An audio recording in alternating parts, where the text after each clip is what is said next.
everybody. Welcome to another edition of Inside the Pigskin. My name is Scott Morgan, the Motor City Madmouth. And back on the air is Stephen Reich. Let there be sound, my friend, in Philadelphia. Beautiful thing. At least I'll have to wait a little while longer to join my grandma Sophie up in heaven. Thank you for being on the show, Stephen. Appreciate it. Appreciate everything, the patience, and that's okay. Technology loves us in so many different ways. That they continue to show us the ways over the last few weeks. So that is the best, most interesting understatement on the planet. That I don't know what the word understatement is, but that's okay. Glad you're back, anyways. SR. All right, Candy, the one who's helping give him the support on it. Go ahead, Candy. Nothing to research here. Glad to have you on with a refreshed Reichel. Glad to be talking inside the pigskin football with all you fine gentlemen tonight. And we have Marvin Powell, our superstar, Yo Huddle Top fan. Glad to have you on the show. Thanks for hopping in. Hey, happy to be here. Thank you for having me. Looking forward to this evening. Well, we're always looking forward to having you on here today and also on the Wednesday Night Sports Exchange as well. Tom Shanahan, welcome to the big show, the man of the Shanahan Report. Yeah, glad to be here, ready to roll. And last but not least, Smoking Jeremy B is on the big show where he belongs. Hello. Look at that. I already got 3 people commenting. Or 3 comments, I should say. Well, he's a life of the party. He'll be on here pretty much every Hi, Dad. Thursday going forward. Jeremy, he's in his zone here. He comes on this show and he comes on fire. Can't be any better than these two broadcasts, right? Jeremy, all right, let's get to it. We got a lot to talk about. All right, let's talk about this weekend's head scratchers.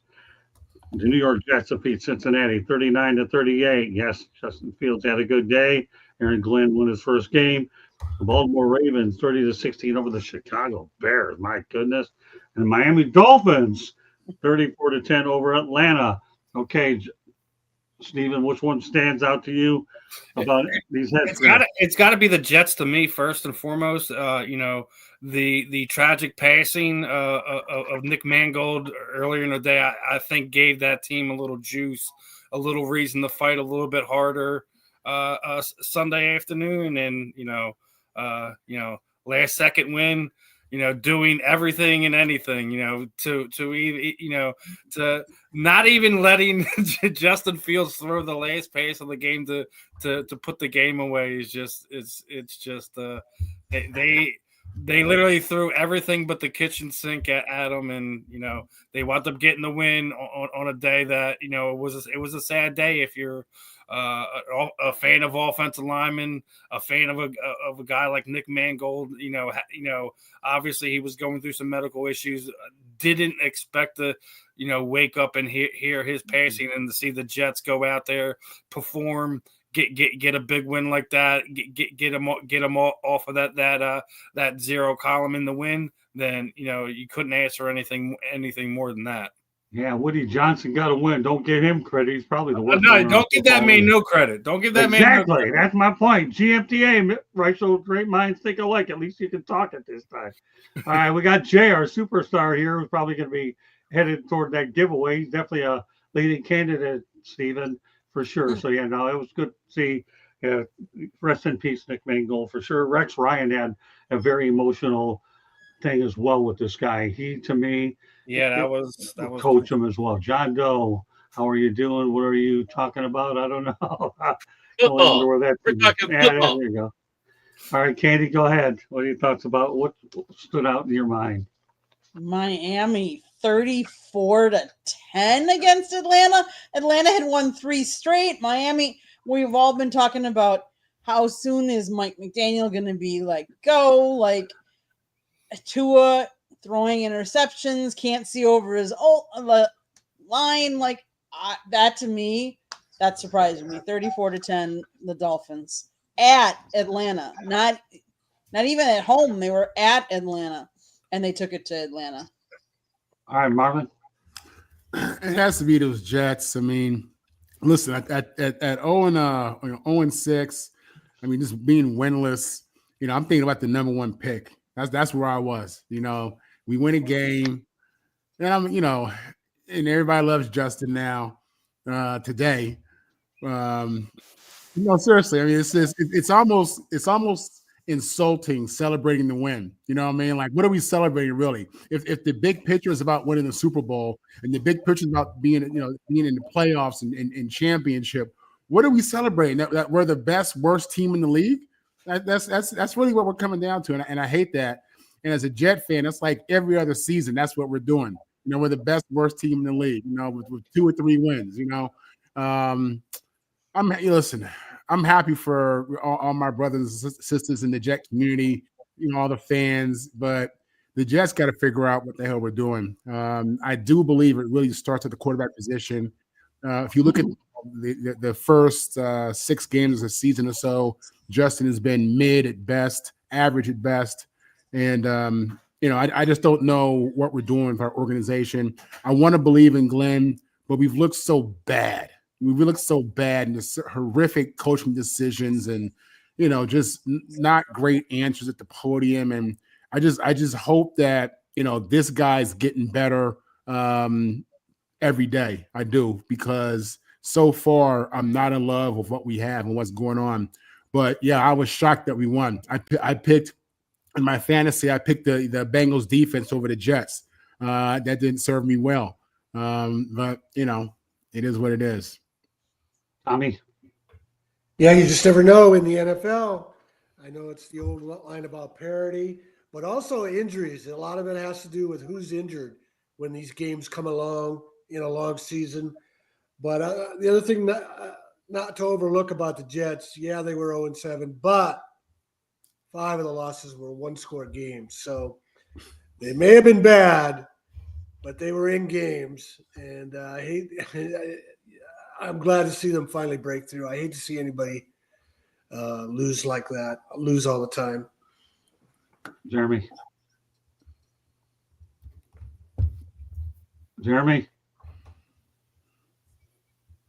He looks frozen. There he is. Coming. I wasn't as shocked as everybody else about the Jets. Eventually, they were going to win because nobody with a 17-game schedule is going to go 0-17. And they did have the 5 1-score losses, such as Tom's. They had been close. They had been on the precipice of victory on 5 different occasions already. Right. And the Bengals are that bad on defense, they let the Jets win.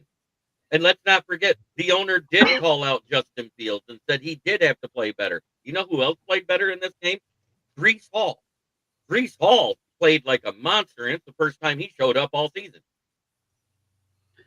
I'm going to tell you one thing right now. But it was the Bengals defense, which has more holes than Steve. I have a young lady, and Marvin, I think I sent you the video. Hopefully you have a chance to watch it, named Jillian Schumacher. Get ready for this young lady, okay? She's going to be one of my hockey analyst commentators, and I'm saying Jillian Schumacher, she actually thought the Jets were going to go 0-17. And she's a young New York. But I'm going to tell you something about her. I mean, I'm going to do a little self-promoting here. I've been looking for a lot of good young talent in the system that we have here, and I'm finding more and more of it every single day. But Jillian Schumacher, who will be doing sports rap 3 times a month on Thursday night at 8 o'clock, is a name to watch for across the network. This young lady is bright. She went to Syracuse University. She's done play-by-play, and she's actually went to the University of Massachusetts at Lowell. Watch out for Jillian Schumacher, but she actually thought they were going to go 0-17. Love the comments that Jay has been. Where you been, man? Katie, get them up. I want to read these things. They're that good. This is what we need in the chat room, people. This is why Jay's probably going to win yet another contest. So is the NFL Reich here? So many people took those teams and won massive amounts of money. Okay, keep it going. The best, the worst teams in the league. Love it. BWT. All right, well, we'll go ahead from 1. Andy, are you going to go hang out with Penn and get Steelers? Rogers Tunnel thing. Oh, that is funny. Jay, I love it, man. Those are comments I can laugh at. I think everybody on this panel can appreciate something like that. Jay, you're the best, man. I just want to say one thing. Jay, I cannot outdo my picture of Rogers in the tunnel at Lambeau Field. There's nothing like it, so there's no way I'd go hang out with Pensman and Ralph and Steelers. I wouldn't hang up with them anyways. It doesn't make any difference. You got Beavis and Butthead, but that's another story. But all right, anyways, I can't help myself. Let's go to the top games, people. A couple of the ones that stood out to me were the fact that Denver roasted Dallas 44-24 a mile high, and the Green Bay Packers, sorry, Candy. Well, no, actually, not sorry, 35-25 in Pittsburgh. So, all right, Steven, what are your thoughts about what happened in a mile high? I know you love to see the Cowboys You get. gotta love it. I mean, what the Eagles? I know you do. They're what 3 games up now in the division. We've been getting gifts all over the place, and we ain't even played our best football. Everyone thinks we played our best game this past week against the Giants. Well, you can't say anything about that. The Giants got one of the worst run defenses in the NFL. I was more impressed that Jalen threw all over the Minnesota Vikings, who I think were like the second best rated pass defense going into that game. So, I mean, yeah, obviously, watching Dallas completely melt down every year is the joy of any Eagles fan. And what was the other game you were mentioning? The Steelers win or loss over the Green Bay Packers. Right. Going into halftime, I thought that Aaron Rodgers was going to continue to do his thing, but I don't know what's going on with that Steelers defense. They're not holding up well. Obviously, we're 8 weeks in now. You have to figure out what your identity is, and if that's the Steelers' identity, I don't think they're going to be able to hold on to that division lead for too much longer. But I think it makes it more interesting because that means Candy, our teams are be going for the conference lead come this time next week. So Eagles got a bye week this week. So by the time you guys rack up another win, I think that'll probably be one of the more prominent games to look at the following week. But it wasn't just the fact that Denver beat the Cowboys. It's just the manner that they were doing it. Number one, you don't like the Cowboys anyway, so say whatever you want. I don't. I'm not going to sit there and act like I do, but like at the same time, it's like that's not a logo; it's a rating system. That's the 1-star rating system. Absolutely. But it's one of these things. Like as much as I enjoy watching it, sometimes you think that they would find a way to put it together. And I know a lot of people were hard on Jerry Jones over the Micah Parsons trade, but if you really think about things right now, if Micah Parsons on that team right now, are they a playoff team? I don't think so. Or are they going to be contending for a Super Bowl anytime soon? I don't think so. I think looking at it now, looking at what their team is, it probably was the smartest thing that Jerry could do because he gave them assets to potentially get better over the next few years. So as much as we were hard on Jerry at the time, they weren't going to pay him. Right. Instead of dragging it out and waiting until next week at the trade deadline to potentially move him get hurt, and you're not able to get rid of him. I think Jerry made the best out of the worst situation that he had already made for himself. So I do love Jerry Jones. Jay, all the scientists and doctors in the world need to be kept around to keep this man alive another 100 years. Those cartoons where you see the floating heads in a jar. Yeah, that's what I want to see. Jerry kept alive because, listen, he's done a lot of great things, but that was 30 years ago. As of right now, I mean, he's always going to be remembered. He's a Hall of Fame type owner. Things like that. He has done important things for the league in itself. But as a GM, if I'm in the Jerry Jones camp right now, I'm telling him to step down, get out of the way, find someone else in there that can run the team to potentially get them over. They've been stuck in this same situation for 30 years now. They've been good. They've been good enough to talk about, but they haven't been great. That's what they used to be. That used to be the standard down there in Dallas. Now, as long as they're talked about, everything's hunky dory down there. So, good wins for Denver. I think right now, if we're looking at everything, Denver has to be the biggest surprise of the first 8 weeks of the season, leading the division. Obviously, I think as of mathematically right now, I think Kansas City's finally back in the playoff race after a rough start for them. So, but yeah, Green Bay, great win for them. We'll see how good they are when they match up with my Eagles in a few weeks. But a lot of things going wrong down there in Dallas, and we'll see what's what with these 4 teams moving forward. I'll make this quick before I turn it over to Candy. Number one, Jimmy Johnson's not going back there to work. It's okay. And he's the reason they got those Super Bowls, and Bill Parcells couldn't solve that riddle. Candy, go ahead. So, Denver, Dallas. Denver's finding ways to win. And even when it looks ugly, but they're still winning. And that's what matters in this league. It's who's in the win column when it comes, to the end. So kudos to them for getting it done. And then as far as mentor versus mentee, Packers versus Rodgers. And I know Rodgers kept saying this isn't a revenge game. Didn't have to be a revenge game. It was a game when he really wanted to win because the Packers were the only team he had never beat. So he wanted to win. Obviously, he wants to win because he wants to, get as far as he can with his career. But Green Bay wanted it more. Green Bay hadn't gone into Pittsburgh and won. The last time they did that was 1970. It's a long time. They don't play each other very often, and I get that. But they wanted the win. I think the first half, Green Bay kicked themselves in the foot. They had a lot of penalties, and this has been typical of them lately. They're a young team, and they're still trying to work out those kinks.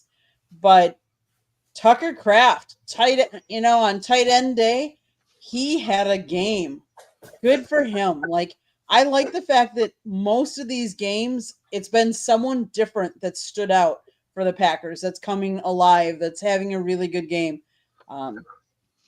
So kudos to our defense for, holding Rodgers down because let's face it, he can still throw the ball. We saw the week before he had a 70-yard pass. So he still has an arm and can do it. So kudos to the Packers and kudos to Denver, finding ways to win. Okay, Marvin. This really is a story of Jordan Love and Bo Nix, these young quarterbacks.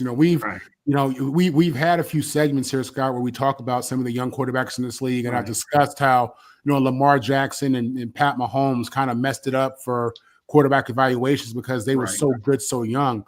And it's unbelievable what Sean Payton has done, going from Russell Wilson to Bo Nix, and what Bo Nix was able to do as a rookie, and then in year 2, looking good. He's a dynamic player, and it blows my mind that he's this good this soon.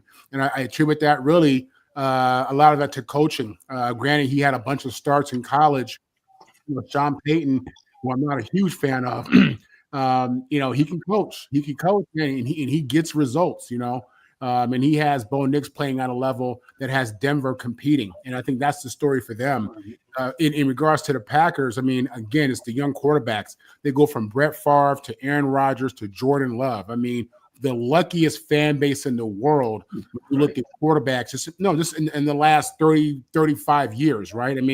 Trust me, I'm a Jet fan, so I know what it is to not have a quarterback and be waiting for that guy, That's the story for me. In regards to these games, Jordan Love was a guy out of Nevada. I really, to me, they took a swing with this kid. I didn't see this at all. When they drafted him, and Rodgers was there, and it was a drama of whether Rodgers and Jordan are friends, and is Aaron a good leader? Is he a good mentor? That was what you were hearing, and I never really saw Jordan having a future, but they got Aaron out of there. Jordan got in there, and that kid looks great. Jordan Love looks like he's on pace to be a future gold jacket guy. That's saying a lot, but I believe that could be real for him. And not in that organization, playing that position with that young head coach, yeah, this kid's going to put up serious numbers. So, this is about the young quarterbacks to me. Tommy? Yeah, I want to amend my previous statement. I do like to see the Cowboys lose all the time. Not the players. Jerry Jones, I like to see him suffer, the fan base, and then it makes ESPN come up with something creative. They have to work and do a story, not just turn the cameras on at the Cowboys. Hey, Denver's on a roll. Green Bay's on a roll. But we were just talking about NFL head scratchers, so don't be surprised. I looked ahead on this week's games. Don't be surprised if Houston beats Denver and the Steelers beat the Colts. Well, let me tell you, ESPN had to work to begin with, because when they botched the thing when they didn't know Chuck Hughes died of a heart attack in 1971, that's when they never worked, period. I have my own personal feelings about that. If you want know what I think about it, Candy will mention the book a little bit later. That's a prominent story. So yes, Tommy, that's why I giggled there about ESPN having to work. That's a foreign language. Great minds think alike, Mr. Shanahan. All right, Ballrick, close out the topic. Great win by the Packers. One heck of a second half. They scored on all 5 scoring drives they had, except for the kneel down for the 6th drive. Yeah. So you can't take it away from them. They earned it.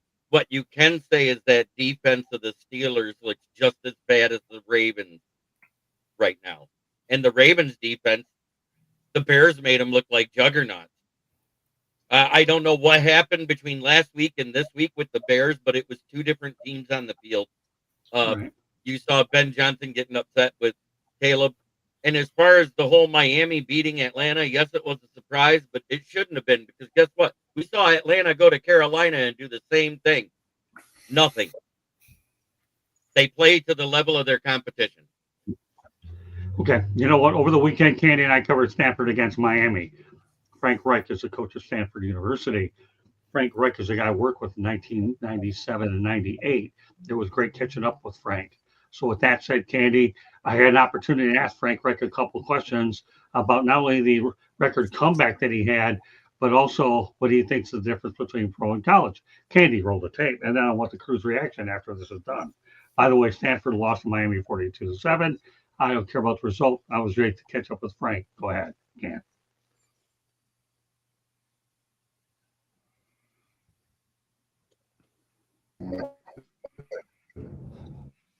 So, well, I forgot to mention my first name and affiliate, Scott Morgan of South Florida Tribune. So obviously, I know your background as a guy that had arguably the greatest comeback in NFL history in the playoffs. Do you use that as an opportunity to let your kids know that you have to play all the way to the final snap, and use it as a teaching moment for these guys? That, you know, I don't know how many of them know about Yogi Berra. It's not over till it's over, but you led by example by doing that, and that's a good teaching tool since you're at college to be able to tell it to these students, because they are student athletes. No, absolutely, and Scott, and I appreciate the question and the sentiment. I don't overplay my playing career, but I do pick key lessons, you know, that can help us be a better team, right? I mean, that's really all that matters. If it's something that can help us be a better football team, then I'm going to draw from that experience, and I'll talk about it when necessary. But really, the focus is, you know, on our system, what we're doing. But yes, I have talked to them about that over the course of my time there, and lessons learned through those kind of games. Okay, now I have another follow-up. I want to make sure, Candy, why don't you get that up so everybody can go ahead and catch up that, and then the crew can give us a reaction. Thanks for the kind words, Jay. Go ahead, Candy. Working on it.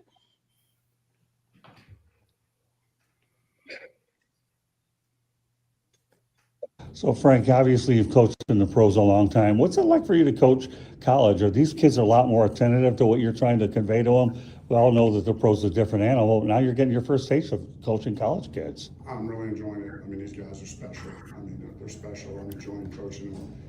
Listen, I think any player at any level is attentive to somebody helping them become a better player. Right. And obviously, to your point, you know, in the NFL, are those guys still trying to get better? Yes, they are. So, you know, as a coach, when you give them stuff, they can get better. They're going to be attentive. when you're a college player, you just need a whole lot more work on your game than you do. There's more room to grow. So the guys have been great. Our coaching staff is doing a great job. Our position coaches, our coordinators are working hard, pouring everything into our team. And I think we're seeing the progress of that. I mean, obviously today was a bad defeat, but I still see the progress that we're making, and I'm excited to get to work next week. One other thing I wanted to add, I know you have a very demanding travel schedule this year, over 24,000 miles. Do you think that that's worked as a disadvantage to you, or because let's face it, that's not easy going from coast to coast multiple times, and I'm not using that as an excuse, but that's a lot more demanding travel schedule than most schools have to deal with, going from ACC, or it used to be East Coast, and now it's coast to coast. Yeah, I mean, it is a challenging schedule, but we embrace that. We like that challenge. We don't even think about that. Right. I mean, we do talk about it because you got to handle it certain ways. Right. We have certain philosophies about how we deal with the time change and the travel and all that stuff. But it's just kind of matter of fact. It's just another day at work. Here's how we do this. This is the way we handle travel, and nobody's thinking, we got the short end of the stick by having to make all these trips. I think it's a great opportunity to get better. Penn? Yeah, I know. Okay, I want to give a special thanks to the Stanford Communications Department. They were really great, allowing me to get a fair amount of questions in. But one of the things that I've been able to do this year is, instead of going to the Miami side, Candy handles all the recordings on their side, so I can get the opposition. And that situation has worked out well for me all year. It really has. When you think about the fact that I began working with USF, Alex Golish in that group, followed by Billy Napier, and then Jeff Brome, and now Frank Reich. Stephen, give me some reaction about what you heard there from Frank Reich all the way around to begin with. I talked about a lot of different things. Just give me a few thoughts. Listen, I already told you, I got love for Frank, from his time here in Philadelphia during that first Super Bowl run. I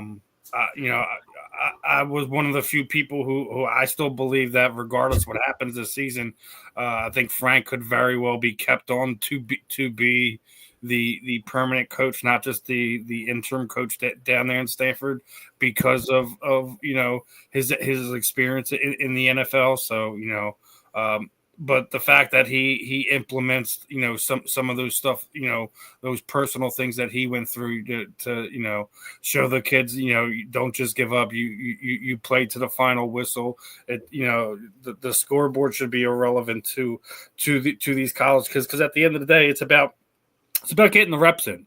Putting the tape down for yourself, showing that it doesn't matter what the score is, doesn't matter how high up you're on. It's one of these things where you have to continue to play. You play whistle to whistle and through the final one. So. The other part of the travel schedule and stuff like that, I think he's handling things in a way that, like I said, I feel that he should be kept on. We'll see if Stanford's smart enough to keep him in the building, regardless if he is their long-term option at head coach, or they find a way to keep him there in some other way. I think he will be invaluable to that program if they decide that's the road they want to go. But.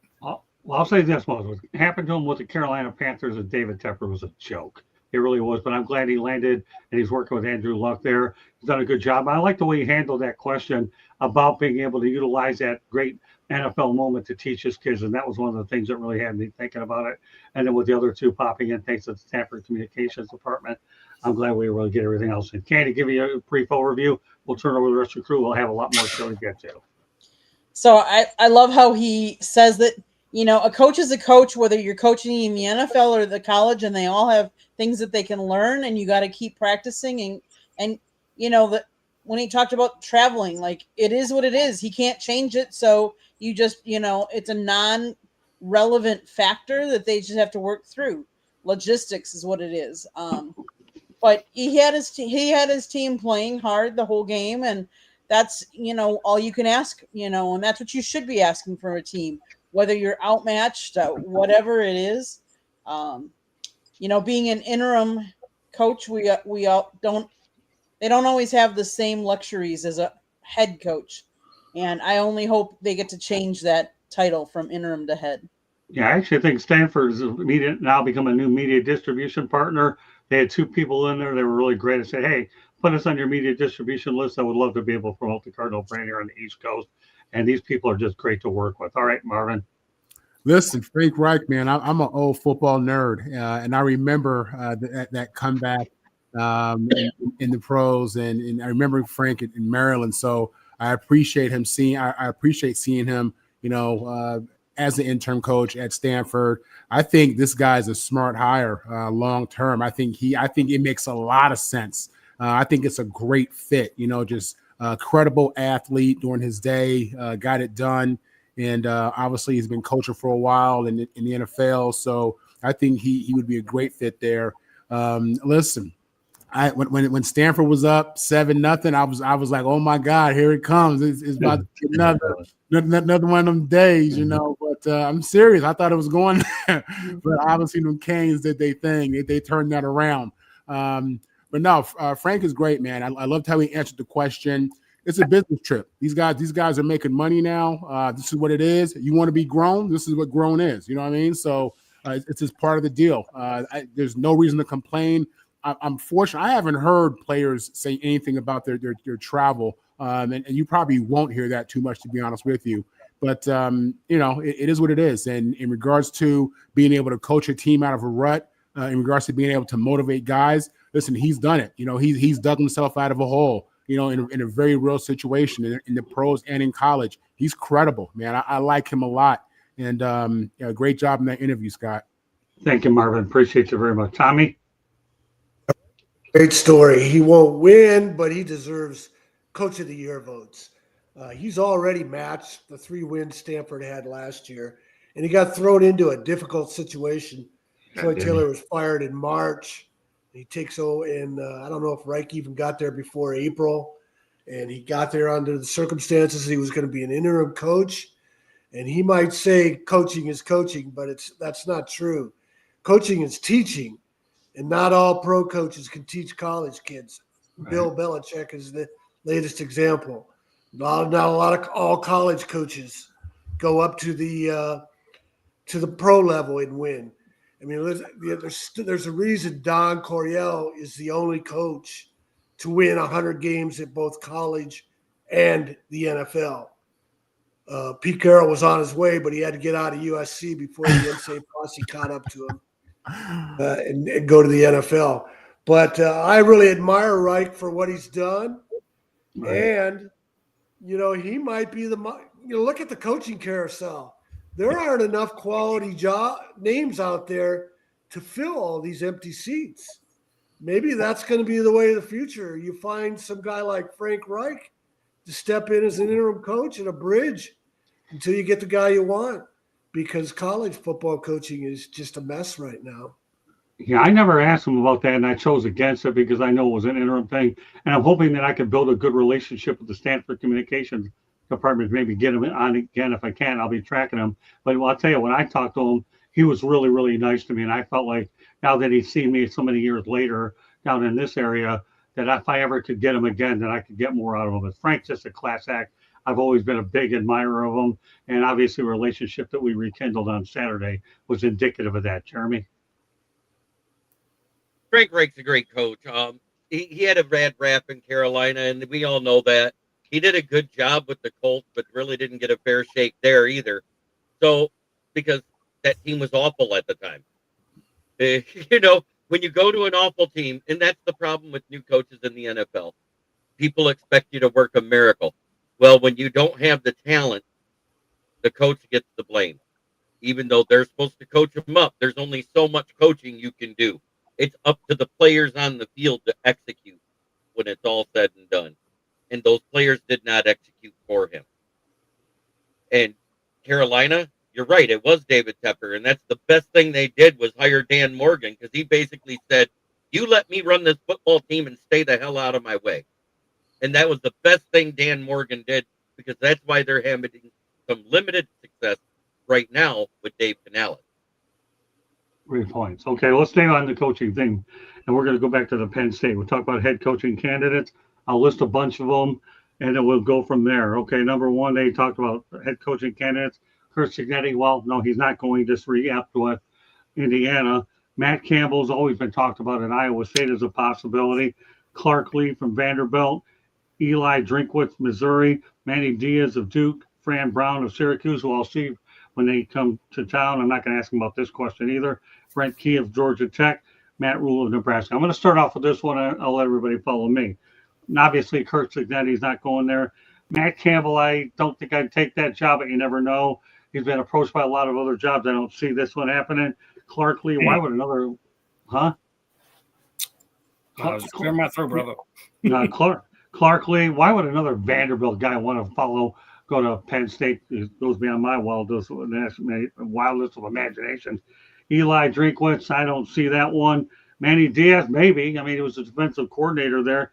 Fran Brown, I don't know about that. I'll have more information about that when I see him then, although he's having a tough year at Syracuse. Brent Key, Georgia Tech, maybe intrigues me a little bit. Matt Rule's not leaving Nebraska. With that said, Stephen, take it from there. Just give me one guy that you think could emerge of this list, if there are any. I'm not going to get the guy I want. I want Rule. I agree with you. I don't think he's leaving Nebraska. Okay. But whoever's gonna finally get them to be back in a national championship game and win it is who I really want in the driver's seat there in Penn State.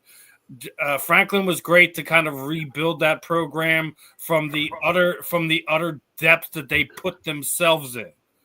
Let's not forget about that. You know, love what Joe Pa did there, but he played a part into why that program became so dark, so fast, and to the floor as it was. But whoever's going to continue to elevate that program and get it back to national championship contention.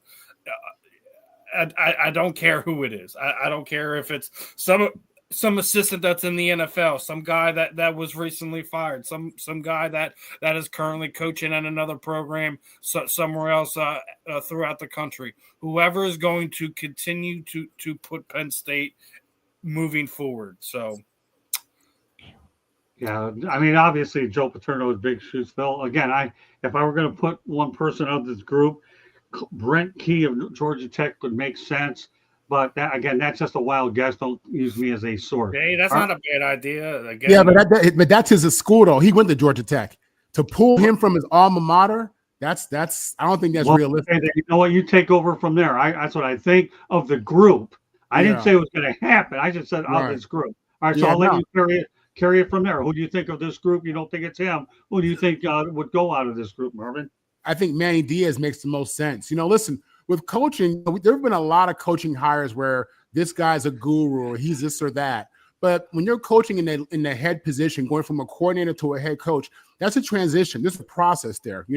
Manny Diaz is a very good defensive coach. I think he's a leader of men. I think he has the energy to recruit. And if Penn State is going to put the money up, which they will, I think he'll be successful there. He's already been there. This guy, he's been in successful programs. He's been successful as a coordinator.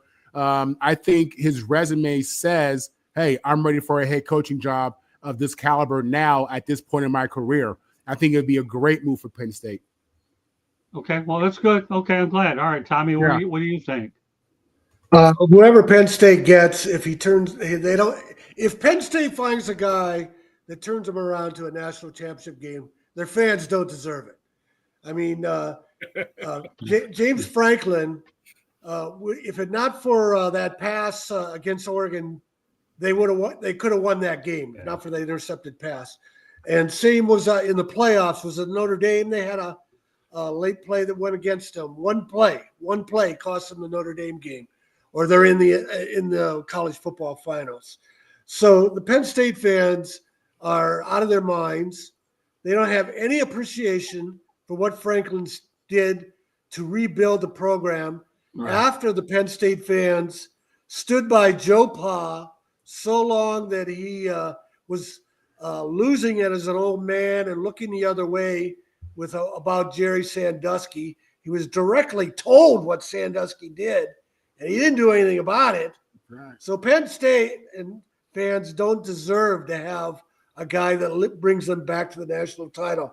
They might turn out to be another LSU type program where they don't ever get it back and they just keep recycling guys. Manny Diaz, he recently said here at one of his Duke press conferences about how the coaching world has changed. He said, in coaching, there's always been 3 phases.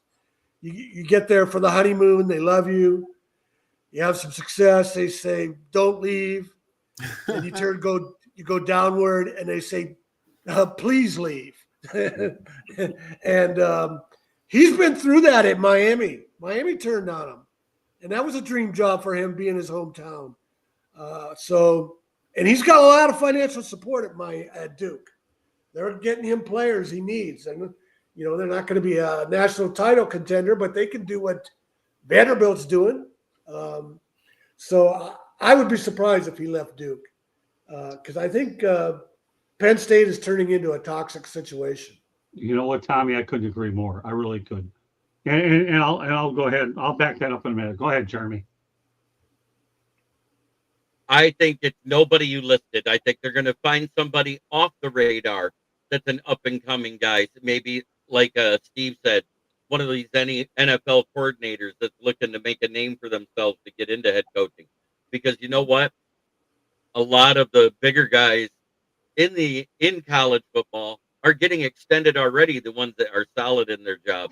I mean, right now it's looking like the ones coming up that'll be let go. Well, we already know Brian Kelly's out there, and I don't think Penn State wants him.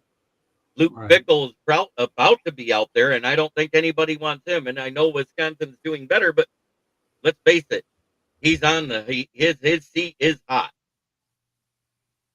Candy. I think Matt Campbell might be an option, and he's done good at Iowa State, but maybe it's time for a change. Sometimes people like change. I know they've thrown Lane Kiffin out there. They've thrown, a lot of different names out there that aren't sticking. They threw Marcus Freeman out there, and he said no, he's not leaving Notre Dame. He's happy where he's at. And some of these coaches, and kudos to them for this, there are other teams that are throwing out more money, and they're saying, no, I'm happy where I'm at. So kudos to them for not always searching for the almighty dollar. Okay, well, let's continue this on here. Okay, Penn State just paid $56 million to buy out Franklin at 3-3.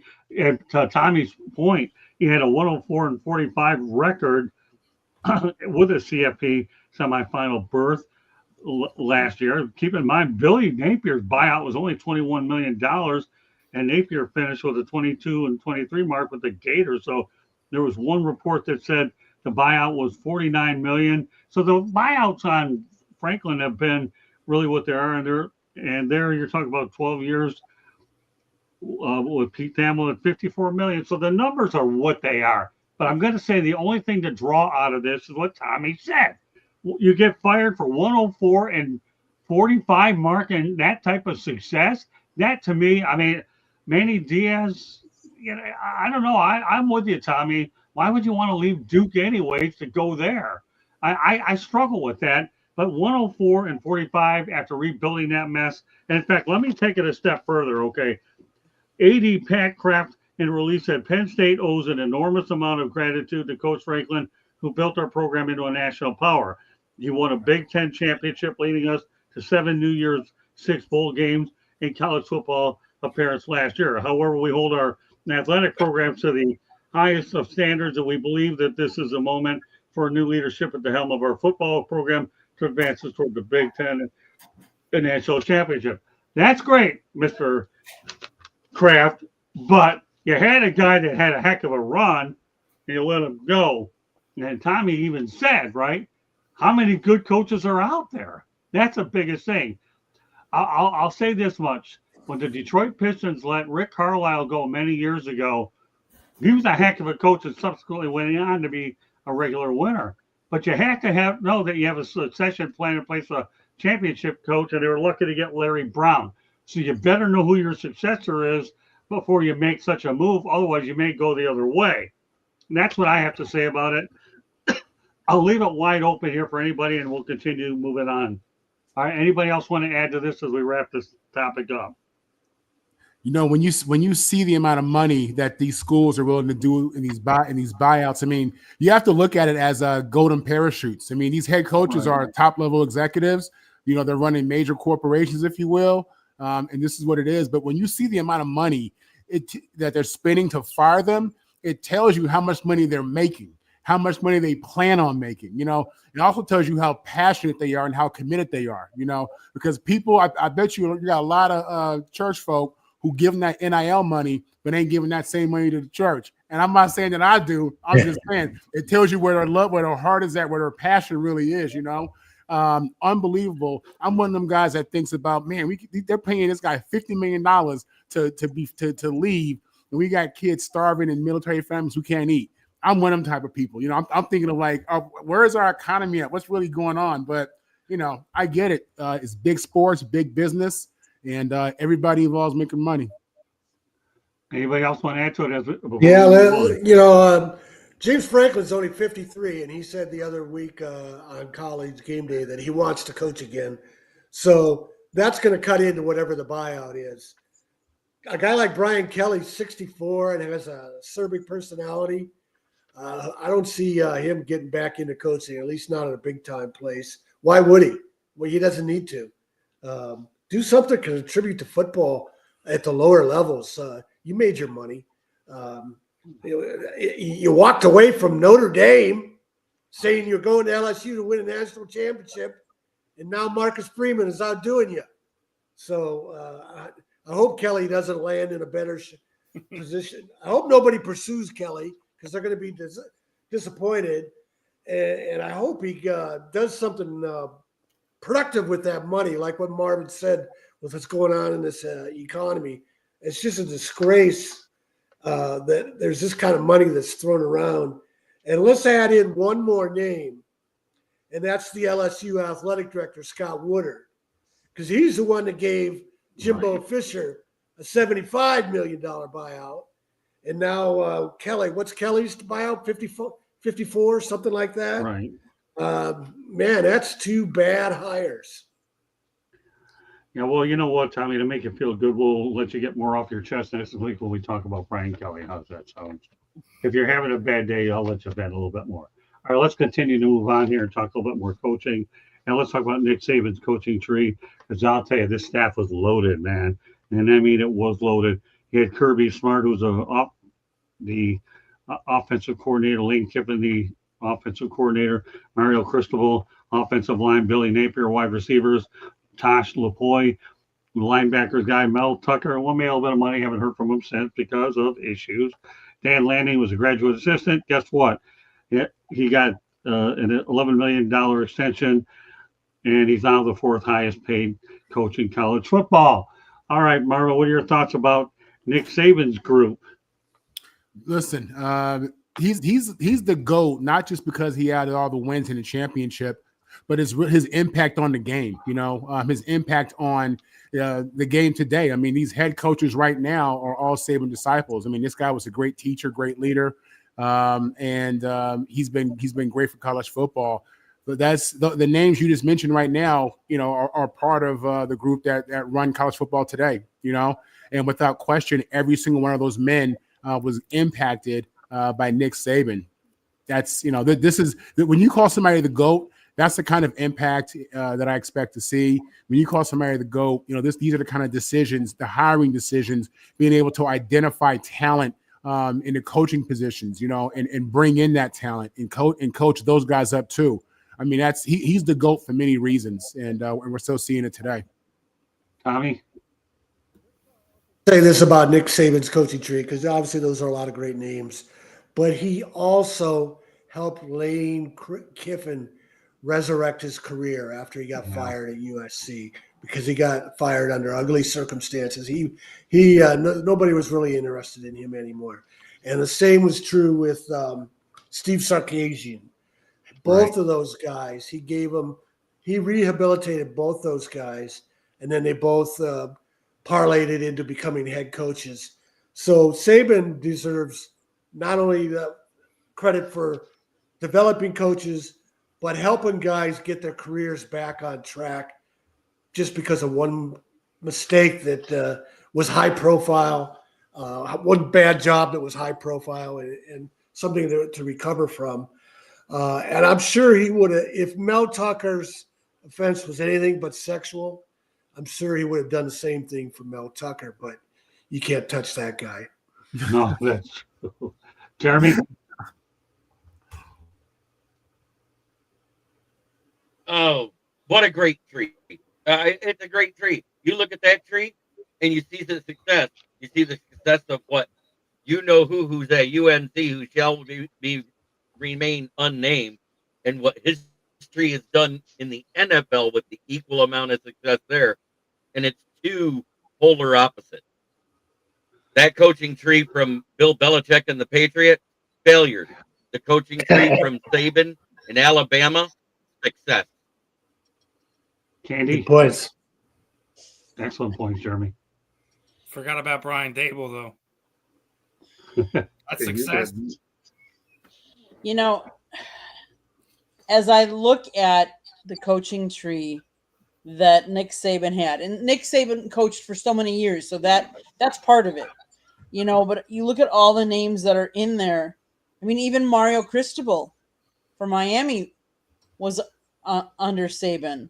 Steve Sarkisian, Lane Kiffin, Jimbo Fisher, Kirby Smart, Brian Dable, Mark D'Antonio. I mean, and there's a lot more.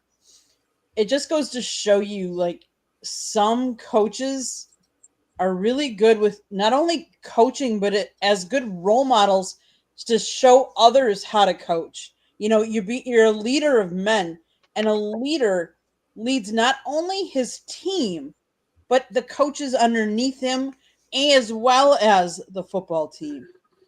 And I think that just shows that really gives kudos to Nick Saban, where sometimes, you know, as long as a career he had, sometimes he doesn't get all the credit for the coaching tree that was underneath him as well, that he developed.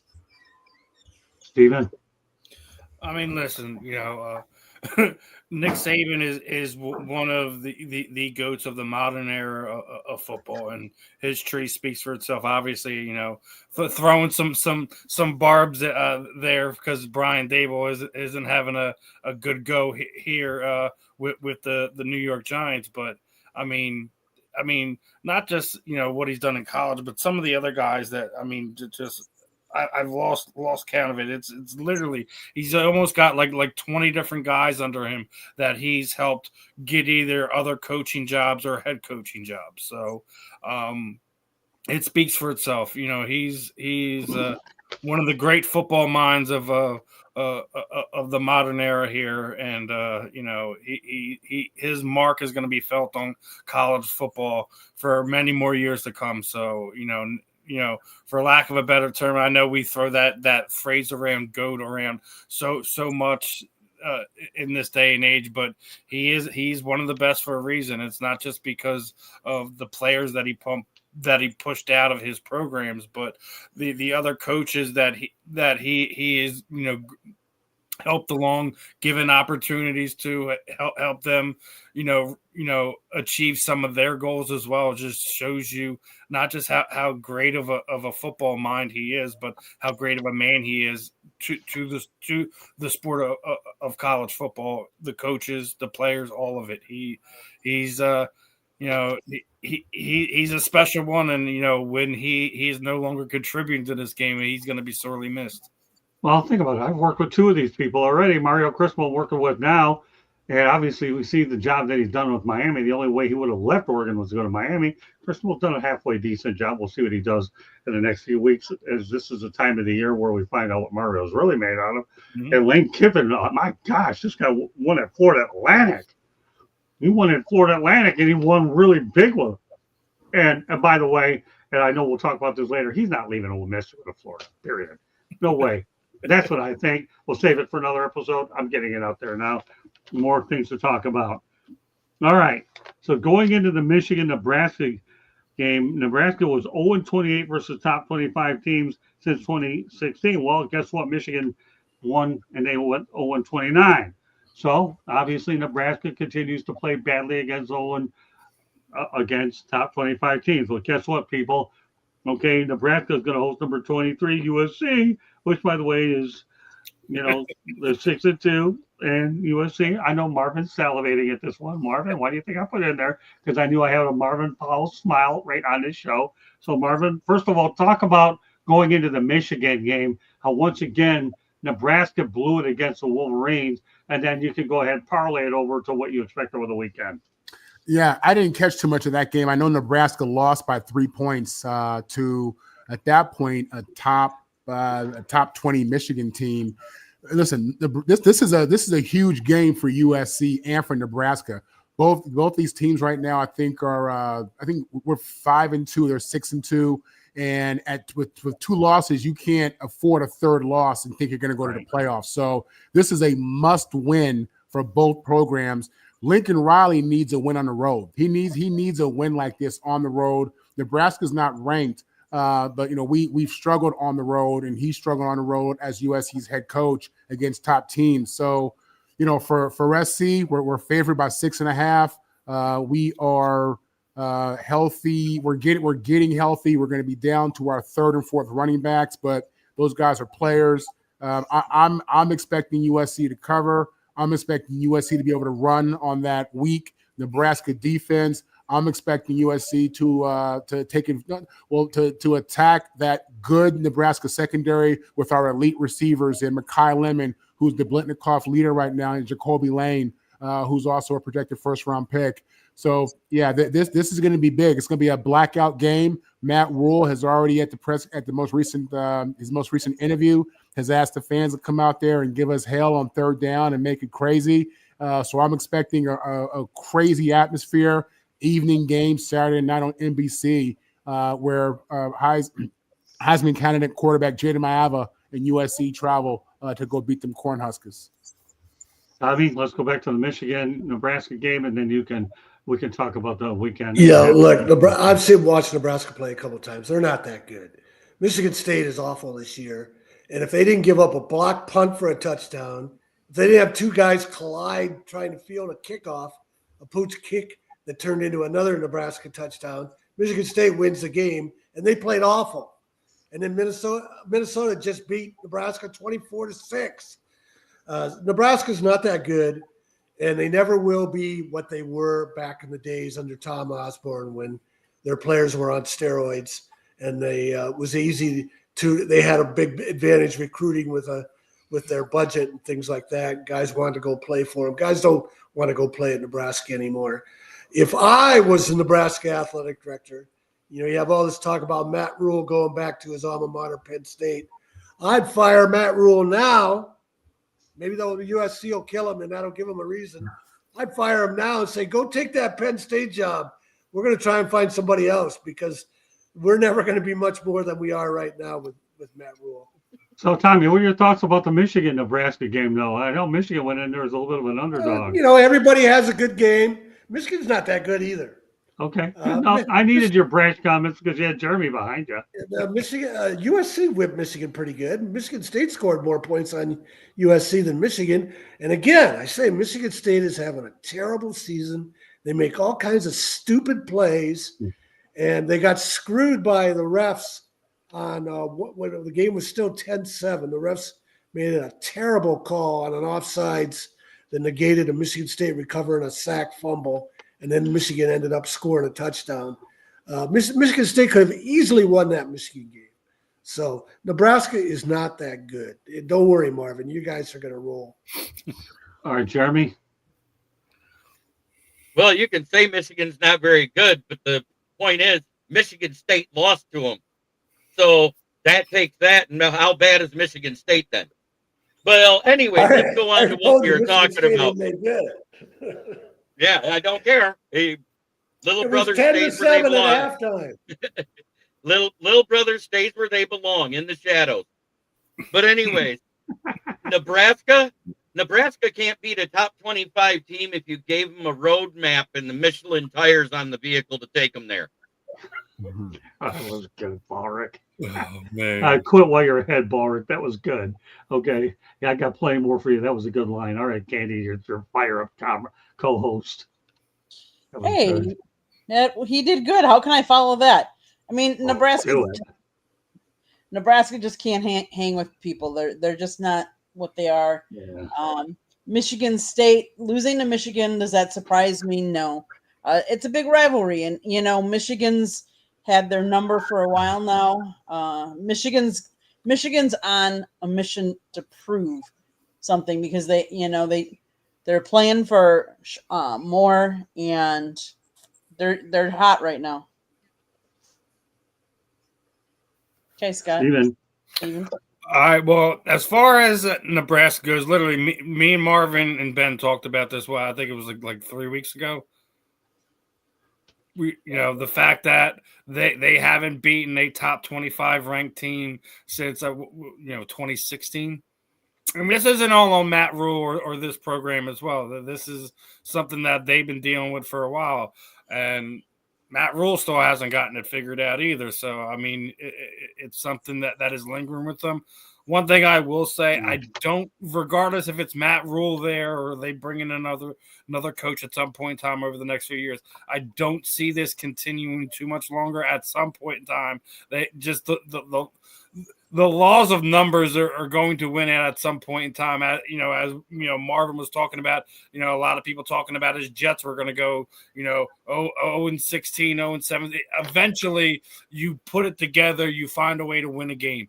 Eventually, Nebraska's going to be able to put it together and beat a top 25 team. There's no way they're going to go the rest of existence without beating a top 25 team. That said, right now, they're just beating up on the little brothers right now. They have to find a way to go punch for punch with the big dogs. If Rule stays, I do think he'll figure it out. He hasn't right now. But I will say I'm gonna go. I agree with Tom and Marvin that I don't think that they're gonna figure it out this week. I think USC is going to be able to do what they do, find a way to get a tough road win under their belt, regardless of the atmosphere or anything like that. This is not the week that they're going to do it. It will continue. We'll see what happens the rest of the season. If it's something that continues to linger with them, it's going to become more of a talking point nationally than just, us talking about it, seeing some of these fan sites post up stuff. Like, it's going to be, the media members are going to start asking Rule, like, hey, are you guys ever going to be the top 25 team? Are you going to be able to do it? Or is the guy after you going to be able to do it? Go ahead. I wanted to add to it. You said 2016. I thought they hadn't won a top 25 team since they had Sue. All right, well, let me add all this. Number one, I saw Michigan when they lost to Nebraska at the Alamo Bowl when they were part of the Big Eight. Guess what? When Nebraska came over to the Big Ten, Michigan's owned them. So, like, Wisconsin's owned them as well. I mean, Nebraska got a humbling party when they got to the Big Ten. Reality is this weekend the Trojan horse is going to be eating something called corn huskers, but they'll be eating off of corn and over this weekend out in Nebraska. So the reality is Matt will not rule on Saturday. All right, there's the analogy. All right. Let's add this about Nebraska. Frank Solich succeeded Tom Osborne, and he won games. He didn't win big, but he was winning games, and they fired him because he wasn't winning big. And then they've never recovered from losing that link to that heritage they had with Solich to Tom Osborne, Tom Osborne to Bob Devaney. They lost that. Who's in that position now? Penn State. Yeah, I've also often wondered about that, Tommy. Hiring Frank Solich was a bad move. He did all right down in Ohio. Once he got the Nebraska money, he made a name for himself, and he did well with that program as well. All right, Marvin, I want to isolate you on this topic. Anybody else can add, but this is really up Marvin's alley, probably more than anything else. All right, California high school players are buying into Lincoln Riley and USC. There's a real groundswell of momentum amongst California high school players saying something they have not said consistently since Pete Carroll was there, and that is, I want to play at the Coliseum. I want to go represent SC. This comes from former USC quarterback, coach, and BNT analyst Yogi Roth. So go ahead, Marvin, and you can go ahead and fill in the blanks. Do you think a lot of this is true? And maybe one or two y'all can add, and then we'll proceed. Go ahead, Marvin. Yeah, Candy, absolutely. put the isolation on him for this one. Yeah, absolutely. Jen Cohen, athletic director at USC, she's gone all in. Her and Carol Holt, our president, have gone all in on USC football and NIL. They're in the midst of building a huge complex football facility on the practice field. It's it's top notch, high tech. I mean, everything you can ask for, everything you would imagine at a top university in Los Angeles. This building's going to represent. Where we are today in technology and what recruiting should look like. So for USC, if I'm a local kid and I'm seeing the money they're putting into the program, and I'm seeing the money they're putting in to get in their elite coaching staff, and I'm seeing, and I went to the Michigan game and I'm seeing a packed stadium, I'm seeing 85,000 people and Traveler running around that track, and USC winning big games at home. It's attractive. It really is. I mean, LA is a beautiful place to be. And when USC is when USC is vested into football, it's hard for those kids who are local to want to leave, because at the end of the day, you can get an elite level education as well as play for one of the pillars of college football. So this is something, the recruiting has been phenomenal. Right now, USC has the number one recruiting class in the nation going into 2026. With that said, we just got commitments in the last 2 days from the number one JUCO tight end and the number one JUCO corner. Aside from that, when you look at the 35 players that we have committed to the 2026 class, the majority of those guys are from California. And again, what you're seeing is the investment pay off, the investment into the facilities, the NIL, which right now USC's NIL is competing with everybody in the country. So when you look at our commitment, you look at what LA has to offer, it's hard for those kids to want to leave. And we're seeing that in the recruiting class ranking as number one. Great stuff, Marvin. That's why I wanted to leave this topic to you. Candy and I got a glimpse of that during the NCAA Women's Final Four when the UCLA women's basketball team took advantage of the LA market and they made it work out really well. Tommy, I'm going to let you comment on this and give me your thoughts. I know you follow it deeply, and then we'll move on unless there's anybody else that wants to add to it. Yeah, well, USC has all the elements to cash in on. Why they haven't earlier is a mystery. But we gotta also say this is a transactional period. They might love all the tradition and the scene they see, but I'm sure the bottom line is how much is their NIL and revenue sharing. That's the sad part of college sports today. And if USC's stepping up more so than they had in the past, more power to them. John McKay said when he had it rolling at USC that he could recruit a national championship team. I think he said this after the 72 national championship team, that he could recruit a national championship team without leaving the Southern California area. There's that much talent. And I don't know, I think that's always been true. Mm-hmm. You look around the country, how many quarterbacks are from California playing for other schools? Absolutely. So, yeah. All right. So just as you can see on Tommy here, he is the author of The Right Thing to Do as well. So you can look it up on his website on the Shanahan Report. Since I had the writing big, I want to put that out there, Tommy. Hey, when you have done ISO, you can see the words a little bit better. All right. So with that said, we're going to go to a quick station break. More to come here.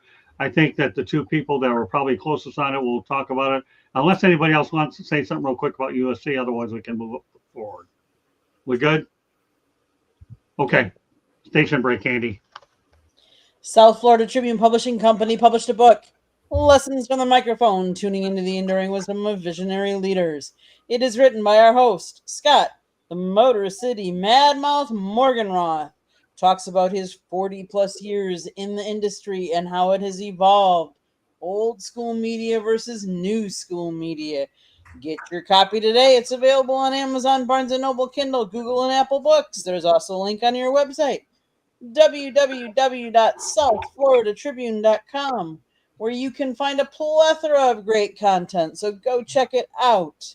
We have numerous different people write for us, including Smoking Jeremy B here on the panel. He writes for us on a regular basis. Stephen used to, but that was a while ago. And Scott used to write once in a while, and that's been a while though too. But you can check their writings out on our website. If you like to listen to podcasts, you can find us wherever you get your podcasts. If you want to advertise or sponsor a show, you can call Scott 954-304-4941. And if you want to be a guest or have topic ideas, you can always email us at southfloridatribune@gmail.com. Last but not least, if you see that red subscribe button in that lower right-hand corner, click it like a sheriff. And then turn on your notifications so you're notified anytime we go live. Monday nights is baseball night. Tuesday nights is football night. Wednesday nights, you never know what Scott's got up his bag of tricks on Sports Exchange. And then Thursday nights, Jeremy and I do Fire Up. You never know what you're going to get on that show either. So tune in to find out. After you, Scott. Thank you, Candy. Yeah, I haven't written a whole lot. I have probably one or two more articles left of the year, but I'm building up all the content for the next one. And I'm sure that everybody on this panel is going to be in it, so it doesn't really matter. See these people in front of me? All five of them, well, four. Well, the other one's hiding somewhere. Just kidding. But he'll be out here sooner or later. But he'll probably be in the next one, too. Now you see, Jeremy. Now you don't get the tongue. Tongues don't look very good. But anyways, he'll probably be in the other one. He's the original professor of people. Now I'm breaking in Reich to do the same thing. All right, with that said, we'll talk about our featured topic of the night. The Miami Dolphins coaches that got away. Todd Bowles, assistant head coach, the interim coach. He was the assistant head coach of the Dolphins. Assistant head coach, interim coach of the Dolphins. Now he's with the Tampa Bay Bucks. And Johnson, well, now you heard him, now you don't. He's a 2011. He was the offensive assistant. In 2013 and 2015, he was the assistant quarterback coach. In 2015, and the tight ends coach. In 2016, he was the assistant wide receivers coach. So I'll tell you, this guy's got a pretty good track record with the Dolphins. In 2018, the wide receivers coach. He's now the Bears head coach. My goodness. Dan Campbell. Yes, everybody. Kneecap fighting Third and South Florida. He wasn't good enough down here, but he's good enough in Motown. 2011 to 2015, he was 5-7 there. He was the tight end coach. He was the interim head coach there. He's the Lions head coach. Dan Quinn, 2005, 2006, and he was a defensive line coach, 2025, the Commanders head coach. I should also mention Brian Flores, too, who got a raw deal here in Miami. He should never have been let go. To again, what they bring in, Mike McDaniel. I think that's one of the worst moves I've ever seen in my life. Brian Flores should never have been let go. So, of this group, Stephen, which one impresses you the most about the ones about why the Dolphins are in the ridiculous predicament that they're in? Because they let some good ones get away. Let's be clear. Everyone on that list could be doing a better job than Mike McDaniels at this current moment. I think the name that stands out to you has to be what Todd Bowles is doing down there in Tampa Bay. Okay. I mean, obviously, he could be doing better there, but obviously, you know, when you're trying to recover, retool a team after, you know, Tom Brady leaves and, you know, you're trying to have Baker Mayfield fill his shoes isn't kind of the most ideal situation you want. But I've already said I think a lot of people should be giving Baker more love for how he's turned his career around. And Todd Bowles absolutely should be one of those names that is kind of the big fish that got away when you're just taking a first glance at you know who they have already had in the building. But I'm still utterly shocked that the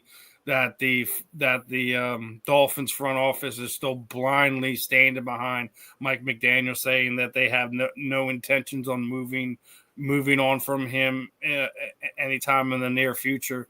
He's clearly lost the locker room. The players are just saying what they want, doing what they want. They ran Vic Fangio out of town a few years ago because they was being coached too hard. I mean, there's a lot of things going wrong with the Dolphins, and the fact that McDaniels is leading this circus right now is still currently is beyond me. They have to get a voice of reason in there. These guys are he doesn't have respect for the guys. They don't have respect for him. There's a lot going on in Miami that they need to fix. Dolphins fans are, the only thing they're looking forward to is they're still the only team with an undefeated season at this point in time. So other than that, there's nothing else to smile for if you're a Dolphins fan. The only thing you can hope is that some of these teams overpay for some of the guys that are going to potentially be on the trading block over the next few weeks. So I mean, that's the only thing you have to look forward to. Coaching wise, Mike McDaniel is not shown that he can be consistent and win football at this level. We were just talking about coaching trees. He's on that Belichick tree, and there's nobody on that tree outside of Mike Vrabel that looks like he's knowing what he's doing. And Mike Vrabel technically is a part of the coaching tree. He's a part of the player tree. So, yeah, a lot of things going wrong, but Todd Bowles absolutely has to be the one name that everyone's looking at when you're looking at that list. Hi, Katie. I'm going to say you have to look at Dan Campbell, because look at what Detroit's done before that and look at where Detroit is now. There are a lot of teams that do not want to face the Lions because they've become tough. Kneecap biting, like, let's face it, playing Motor City Detroit style football and bringing relevance back to that town and bringing in an excitement level for that whole town, that whole fan base. One of the things Scott always tells me, Scott, when did the Lions last win a championship? Never. Oh, start there, sick man. You're December 29th, 1957. Never been to the Super Bowl. That's my birthday. Exactly. That's how I remember it. I have to do it by date association, just so my date is connected to that. I can get away with it a lot. December 29th, 1957, 5 years before I was hatched. Go ahead, Candy. Exactly. So, I mean, I that's the one that sticks out to me, but that's the one that's also in my conference. And, Lions weren't as relevant until Dan Campbell took over. And now, like, the Packers had their number for years. And now I can't say that. It's almost, so I give Dan Campbell a lot of credit. He's really turned that franchise around. Well, safe to say where I'm going next, Paul Rick. Yeah, I agree. It's Dan Campbell out of that coaching group they let go. It's him and Todd Bowles, really. If you look at it, those are the two that stand out. Mike Vrabel was a player. He never fell under the Belichick tree, as Steve pointed out, because let's face it, he was a rookie coach. It was his first time coaching when he took over at Tennessee. And the only thing I can say for him is he made Tannehill into a semi-household name in Nashville. Okay, fair enough. Marvin? Have you guys seen how Mike McDaniel has gone from like GQ model, super confident, to like somebody needs to keep their eyes on him and don't let him have any sharp tools? I mean, his body language, his interviews, he looks depressed. He looks sad. He cries in the car after work. He leaves the building and goes. I'd be crying too, Marvin. He's what, 2 years removed of dropping 70 points in a game now? They can barely score. Yeah, I mean it's really sad to see. Go ahead, yeah. He went from looking GQ to looking like the guy that steals catalytic converters out of a Chinese buffet parking lot. I mean, it's really bad, man. Todd Bowles, look, I think Candy hit it on the head. I like what she said in regards to our guy in Detroit, Campbell. Look at them before, look at them after. I mean, he's an energy coach. He's the vibration of that team. They got his energy, man, and that old Bill Parcells mentality. A little similar to Sean Payton as well. But yeah, you look at Campbell, you look at my man Todd Bowles. You look at Brian Flores, who had those boys playing hard. The Dolphins weren't good when they had Flores. They weren't good at all, but they played hard. I remember that, the Dolphins just ain't been right since Jimmy Johnson. I don't know what to say. Kind of like the Cowboys, right? Well, you said plenty, and it all was good too. Tommy, which one of the group stands out?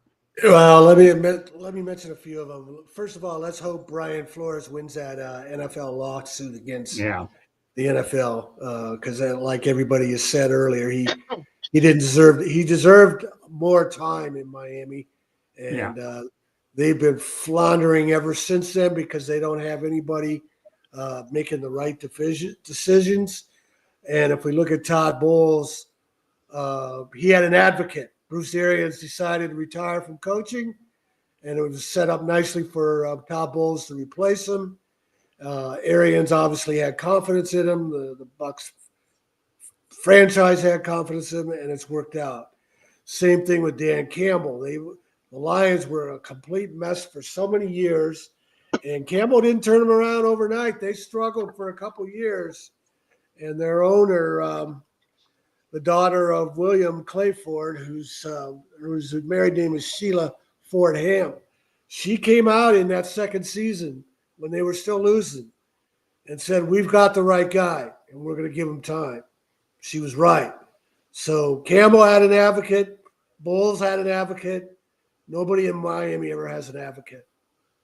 There's a reason why the Miami Dolphins are bad, because they obviously do a poor job picking coaches. I got to go Campbell all the way on this one. And I'll tell you why, because I was at the NFL draft. I didn't go where they were picking them, but I went to a draft party, and a lot of people were down on Dan Campbell. So he was 5-7. He was a great quote, but he wasn't a great winner. Guess what? But they can use him now. I think the only one, if they're looking for sound bites, the only one that could probably go in it would be Rex Ryan. At least he'd make it interesting, but who knows what'll happen down there. That's anybody's guess. I'll tell you what, here's an interesting topic as we talk about the New York Jets. The New York, Joe Namath never won a conference championship, yet he went to the Super Bowl before the merger. There were no conference championship games. How does that one? What are your thoughts about that? Never won a conference championship, but won a Super Bowl, Steven. He shouldn't even be in the Hall of Fame. He has a losing record. His namesake alone is the reason why. Yeah, wow. You can say that. Marvin, have you looked at his stats? Have you looked at his stats? If he played 4,000 yards in the season, 4,000 passing yards in the season, when they're playing 14 games. What was his and defensive backs could manhandle the receivers? What was his win-loss record again? Championship. Put him anywhere else. Put him anywhere else. Tell me he's in the Hall of Fame. If he's not in New York, he's better than Jalen Hurts. I'll tell you that. I'd rather have Namath than have Jalen Hurts.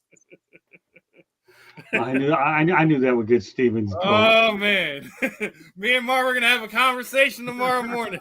Well, I'm glad I got it started, because now Marvin, you can continue it on this show. I respect Joe, I do, but I just when you look at things like that, it's hard to let go. But that is it is a crazy stat, but. One thing I don't like with what we do with the NFL now, everything's about the Super Bowl, the Super Bowl, the Super Bowl. Everything's matter. Why do we only count half of what is actually kept in retrospect? We only count Super Bowls. Well, why don't we count NFL or AFL championships? They should also be counted. Oh well, Super Bowls are all that matter. I don't like that line of thinking. But when I'm looking at a quarterback, they need to have a winning record. That's my only gripe. Archie Manning. I agree. Another one. Namesake. I don't. If you have a losing record, I don't feel like you should be in the Hall of Fame. What do we talk about all the time, Marvin? Hall of good, Hall of great, right? But in football, it's not like basketball. In football, the quarterback is dependent on so many people. You know what I'm saying? The defense, the special teams, the GM, like there's so many.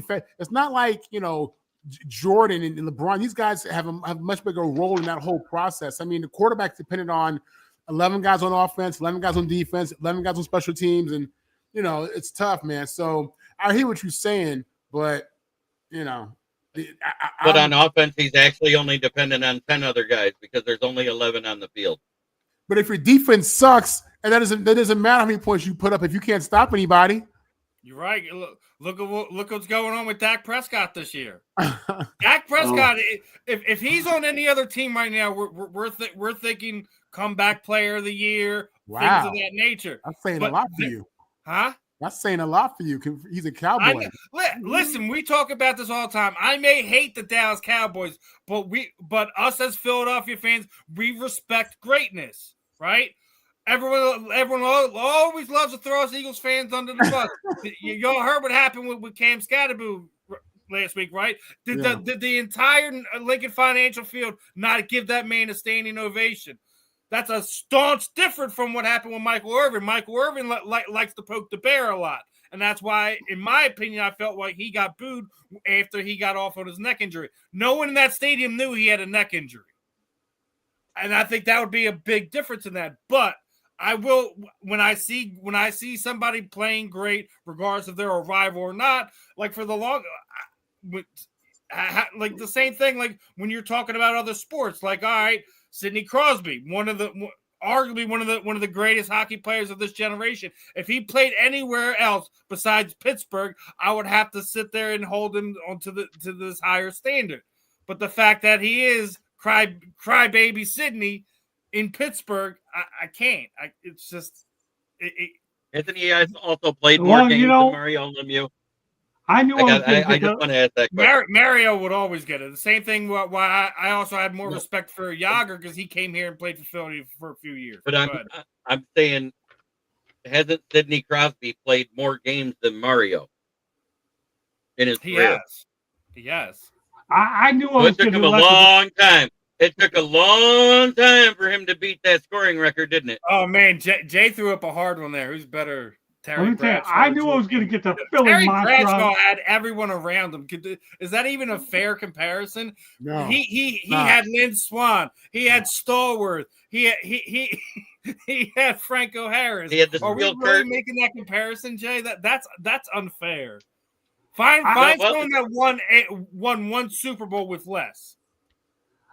I'll tell you one thing. I knew I was going to get the Philly monster going with that one, and it worked.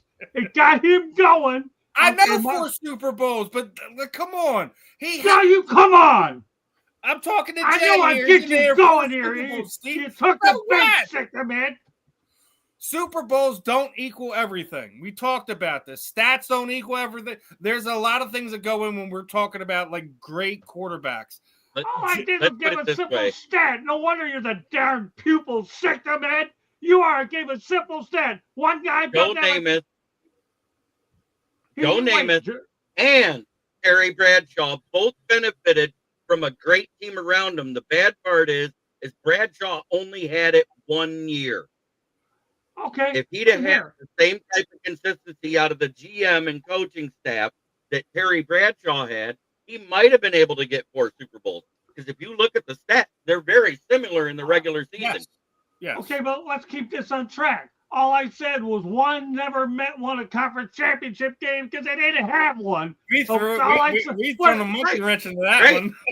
Oh, come on, Steven. Really? No wonder you've been microphone-less for the last 2 flipping weeks. And now that you give him a microphone, he's trying to debate the master of disaster or the master of the motor mouth. Really? Seriously? Really? I'm having a blast. Now this gets fun. Great stuff, Jeremy. Well, listen, Steven. I can't wait to see what you and Marvin do when you do get back on the air. Thank God. Holy moly. Oh, everything's good now. We'll have some fun tomorrow morning, obviously. Yeah, I'll bet you will, thanks to this topic. But the bottom line is Namath never won a conference championship because they didn't have one to win. And he did win a Super Bowl. So what? It's a great stat. It's different. It's creative, different. That's why you're the pupil. I like Eddie's stat here, too. Yeah, I'm sure you do. All right, well, Marvin, go ahead. Tommy, we have a few more topics I want to get to. I'm glad I would wake up to Steven with this one. He definitely took the bait. Good stuff, Steven. Proud of yourself. All right, go ahead, Marvin. Anything else you want to add to this? No, we can go on. I'm ready. Yeah. I think we beat this horse to death. Yeah. You're the one who beat this horse to death more than any of them. Tommy, anything you want to add to this, or did you just enjoy everything? It's hard for people to understand how improbable it was for the Jets to beat the Baltimore Colts in Super Bowl III. They were just the biggest underdog ever, and they whipped the Colts. And that was because of Joe Namath. That was because of Joe Namath Joe Namath was at the top of his game. And it's a little bit, yeah, technically they didn't win a conference championship, but that was before the merger, and they beat the Raiders in the AFL final, which essentially is the AFC conference championship game. And Namath played an unbelievable game. Don Maynard came to him when they needed a touchdown late and said, I could beat my guy. And Namath threw an incredible pass to him down to the end zone. And they used to say about Namath's pass, it's the only ones you could hear ripping through the air. There's only 2 quarterbacks that have legitimately thrown for 4,000 yards in a season. Namath and Dan Fouts. The rest of them were after the NFL rules relaxed defensive coverage. When Namath and Fouts played Fouts early in his career, the defensive backs could manhandle wide receivers. If Namath were healthy and playing in today's game, he would light up the sky every night. And the Joe Namath was just such a great player, and he did win a conference championship technically. And then his knees gave out on him. You can't grade the rest of his career after that. Namath made the Super Bowl what it is today when the Jets beat the Colts. The previous 2 years, the Packers routed the Chiefs, routed the Raiders, and nobody thought the Super Bowl was worth watching. And then Namath turned it all around with the Jets. They thoroughly dominated the Colts. And at the end of the game, Weeb Eubank talked to Namath about throwing the ball some more, and he said, hey, we're running the ball on him. Why do we want to? Let's just keep running the clock. That's the kind of quarterback Joe Namath was once the game started. Forget about everything else. And he did it against Don Shula. All right, a couple more things I want to get to while we're at it. Jeremy, go ahead real quick. The biggest mistake that Don Shula made was starting Johnny Unitas after being injured so long over Earl Morrell that got him to that Super Bowl. Okay, that's a good point. Glad you ended it with that one. Okay, a few other things I want to get to. Have a little bit of show left, and we'll go here. Well, former Detroit Lions running back Billy Sims was nominated for the Pro Football Hall of Fame. We'll make this one real brief here. What are your thoughts about this one, Stephen? Billy Sims. Listen, Marvin already knows how I feel about this one. There is a logjam, NFL, Major League Baseball, of guys who made the sport what it is today, that are waiting for writers to allow them to have their day in the sun, so to speak. I said it once, I'll say it again. We need at least multiple years where we have at least 10 or more of your senior eligible players to be able to get in, because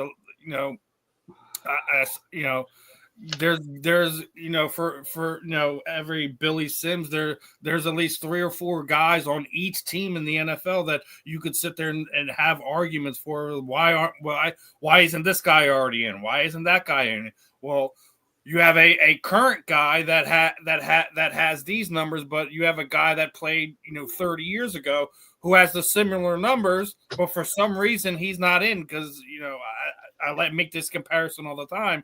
You look at Patrick Willis. He was a great linebacker for the 49ers. Wasn't a Super Bowl winner or anything like that, but he was a first ballot Hall of Famer. Well, former Eagles linebacker Seth Joyner has better numbers than him.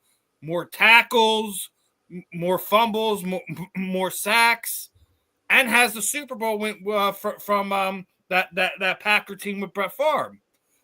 So why isn't Seth even been a finalist at all over the last 10 years? All right, set for another day. Billy Sims now, Steven. Well, again, is what I said. Great to see Billy's in there. Hopefully, he gets the votes to get him in there. I'll keep banging it away. We need more of the senior members in. I'll make this real quick though before I turn it over to you, Jeremy. The only thing that stopped Billy Sims from getting in there sooner was a Hubert H. Humphrey Metro. Don't take it from somebody that ought to know. I covered the Lions and the Vikings there, and they had the artificial surface. I even got my hiking boot caught into that turf, and guess what? I ended up going back to Detroit. I had to have my knee drained because of it. It's that bad. Really, it was a bad turf, and that's why his career. Oh yeah, it's bad. Okay, Jeremy. Oh yeah, that turf was bad. And if you've ever been to the Pontiac Silverdome, you're talking about going out there and turf on cement. Go ahead, Jeremy. All I got to say is this. It's all right here on my signed stats jersey. Billy Sims is my original 20 that I loved within my heart. I got to see him do that karate kick on Stevie Brown in person to get the first down, where they changed the rules the next year. When you are a player that is that good that they make rule changes because of you, that's when you know you're great. It's a veterans board put in for the Hall of Fame, which more than likely means he gets in because the veterans board is doing it. All right, Marvin. Yeah, Billy Sims, all-time great, college pro, well-deserved, and I know he was great for Detroit. Tommy. Yeah, I just did a quick check here. He never played on a team better in 9 and 7, so that probably hurts him more than anything else. Or actually, combined with having a short career because of his injuries. He had 1,300 yards as a rookie. 1,400 yards despite missing 2 games. 1,000 yards despite only playing in 13 games. So 3 1,000-yard seasons. That's a lot of production, but he doesn't have the big wins, the national television audience from playing in big games, and I think that hurts him more than anything. It's a bad combination: injuries and losing teams. But his talent is as good as is great. 4,018 yards in 3.5 years. All right, Candy, final word. I have a couple more topics I want to do my best to get to. Go ahead, Candy. He was the first overall pick in the 1980 draft. He actually led Detroit to the playoffs in 82 and 83. In rushing yards, 5,106, and receiving yards, 2,072 for only 5 seasons. That's pretty impressive back in the day. Okay. Now another one. I'll tell you. Here's an interesting one over the weekend. The last time the New Orleans Saints were 1-6. Get this. The world looked like this. When it comes to things like this, okay, it amazes me. The first iPhone had not been invented. The average rent in America was $791 a month. Tom Brady was still in college at Michigan. Okay. Google was founded just 1 year before. The first Smash Bros. Game was released. Excuse me, in 1999. The average price of gas was $1.17 a gallon. Joe Burrow was 2 years old. Toy Story 2 was released. And guess what? Okay. The reality is this weekend, Tyler Shout is the new quarterback, and Spencer Rattler is out. So 1-6, I don't know. But Marvin, what are your thoughts about all this stuff? The Orleans Saints have been good for a lot of years, but man, they're running into some. When I have to put this information out there, that shows you how good they are, and that shows you how bad they were. I mean, this is a pretty interesting stuff that we came up with here. Yeah, when I was in New Orleans, we were 1-6. We were actually 1-8. We won the first. Okay. Yeah, we won the first game of the season against the Panthers, and I thought we were going to win the Super Bowl. I thought we had a squad, and we dropped 8 straight games, including a Hail Mary to Cleveland. But listen, 1-6 is tough. You know, I hate to see my Saints going through that.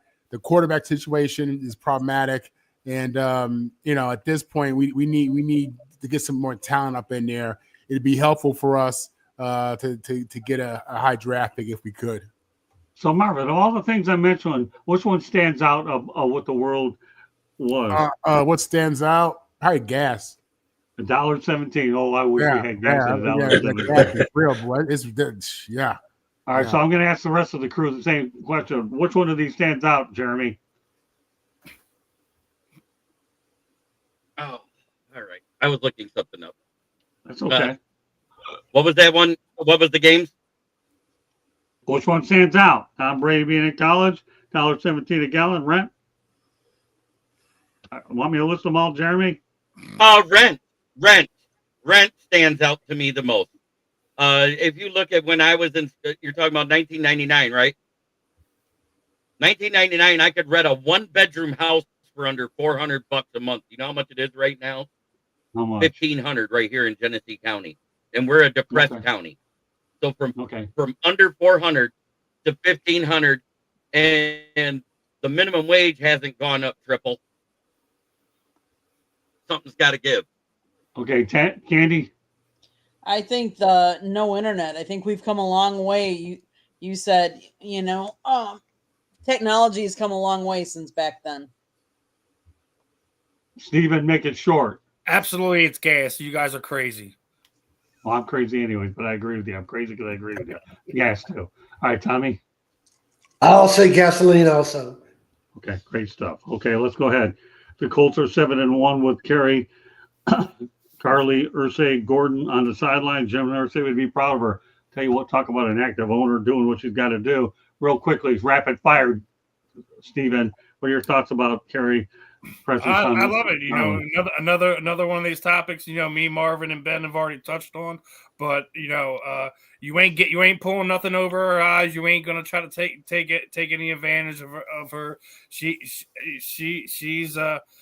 an involved owner more than anything that we've probably seen over the last 20, 30 years, maybe ever.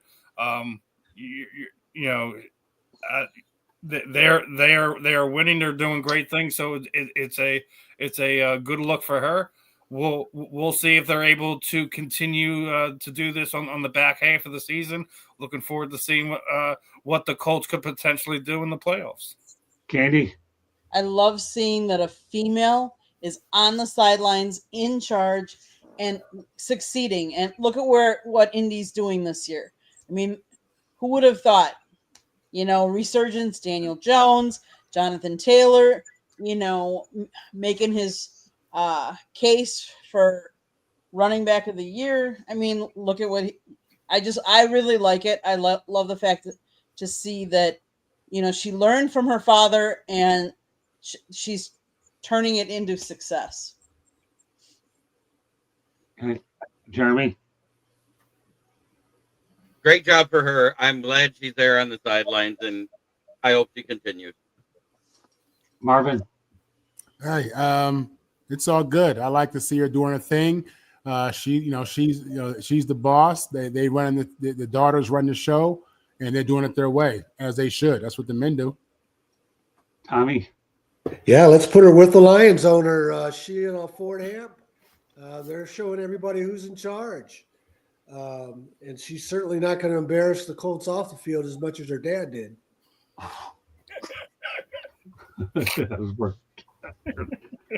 Tommy coming out with a vengeance, and I love it, man. All right, well, the Seattle Seahawks have had Kyler Murray's number. He's 2-9 against Seattle. My goodness, Stephen, what are your thoughts about this? Not surprised.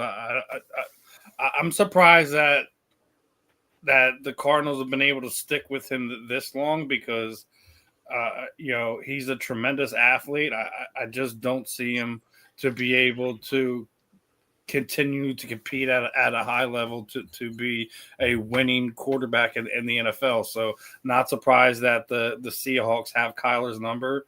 He's able to make some of these, outlandish plays at times, but it's not something to think it's going to be sustainable. We'll see if he's able to turn it around. Jonathan Ganning's a guy that guys can rally behind, but they just haven't figured out what their identity is on offense, and I don't see them changing. And for the Murray fans out there, you hope you see something, but I wouldn't hold my breath on it. Candy? He's just not consistent, so I don't know that you can sustain anything going forward. I'm not surprised that Seattle's got their number. Jeremy? By the way, Patty Grahams, the update is 6-1 because they just got another dinger. That's Okay. good. But the Blue Jays are up on the Dodgers. That being said, Kyler Murray is not an NFL quarterback. You know what he is? He's a Keebler elk pretending to be one. That's pretty good, Jeremy. Boy, you come back to the show with a vengeance too. I see you and Steven. You got Reich on his heels with all your one-liners, Ballrick. Look at this. Now I got you two characters on this show. All right, Marvin. Yeah, Kyler is a tremendous athlete. Get along great. I like him at quarterback. I think he's just, when he's on the field, he's the most explosive player on the field. That it reminds me of Lamar Jackson and Michael Vick. And he could throw the ball, and he's a competitor. The size situation, there's a reason you don't see guys his size in the playing quarterback in the NFL or successful like that. He's an anomaly. This kid's a different caliber athlete. For him, maybe it's a system. Maybe he needs to be in a more run-based system. I don't know, but he's still relatively young in that he's been in the NFL now, 5 years? I can only imagine what he would have looked like for the A's and playing baseball. He would have been a speedster. It only makes me wonder. Oh my goodness. Oh well, he's with the Cardinals, but I still wish he would have played baseball anyways. That's just my opinion. All right, Tommy. He still might. Yeah. Tim Tebow, right? Oh God, you compare him with Tim Tebow. I'm kidding with you, Marvin. Tim Tebow, yeah, he had a few favors that allowed him to get where he's at, but that's okay. I like the comparison. All right, Kyler, you should have played baseball. You look good in that green uniform, and just think you would have been playing in Vegas before long, a couple of years. But you would have had to stop in Sacramento first. All right. My turn. Yeah. Hey, remember when Michael Vick was a young quarterback? They said he didn't do his homework, and then later in his career he matured and had great seasons with the Eagles. That's the rap against Kyler Murray. It was written into his contract that he had to spend X number of hours in the facility preparing for the games. Right. So maybe he'll mature, but that's a big part of being a quarterback, as we all know. Okay. Final topic of the night. Unfortunate injury news for the Vikings. Quarterback Carson Wentz is out for the season due to a shoulder injury on his non-throwing shoulder. Obviously, the Chargers blew out the Vikings 34-10 in LA. Minnesota travels to Motown this weekend, and J.J. McCarthy will be there in return. Jeremy, what are your thoughts about this?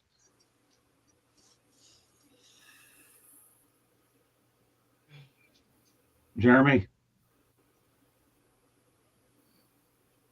I'm looking right now. Okay. Doing his research on the fly, multitasking. Okay. Steven's waiting for you to go out there and put it out there so he can laugh at you a little bit more. Yeah. I let him laugh.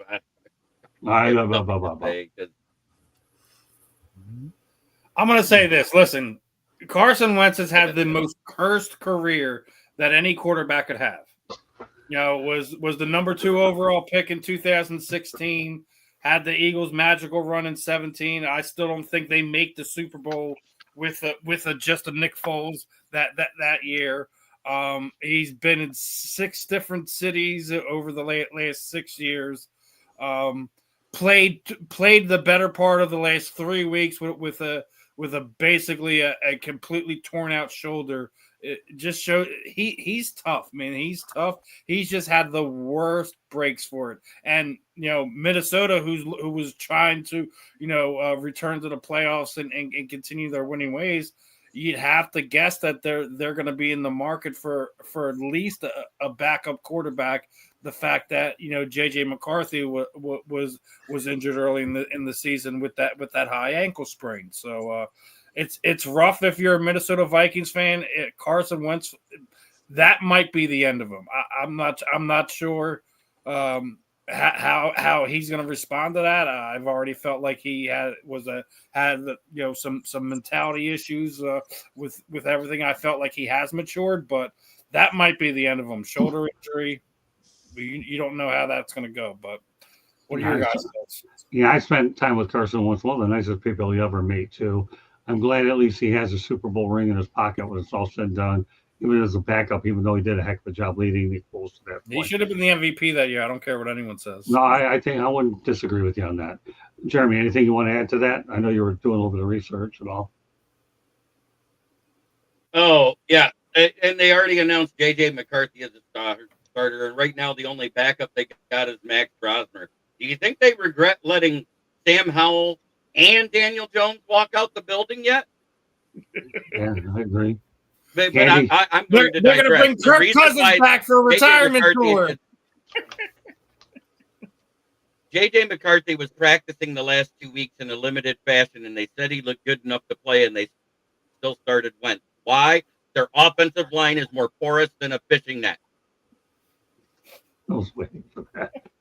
That was good. Candy, and you deal with this guy on Fire Up on Thursday night? Really? Seriously? Really? I know. Look it up. On the country club? Yep, exactly. Let's face it. Minnesota, I don't know what they're doing. They're almost like Cleveland Brown. Look at the Browns. They had how many quarterbacks to start the year, and now they're down to how many? Now, Minnesota's going to be out there shopping. I feel bad for Carson. Carson has had the worst luck, like you said, Steven. I mean, he's played with some bad offensive lines. He's taken a lot of hits over his career, and but yet, he's got the ring. But Minnesota,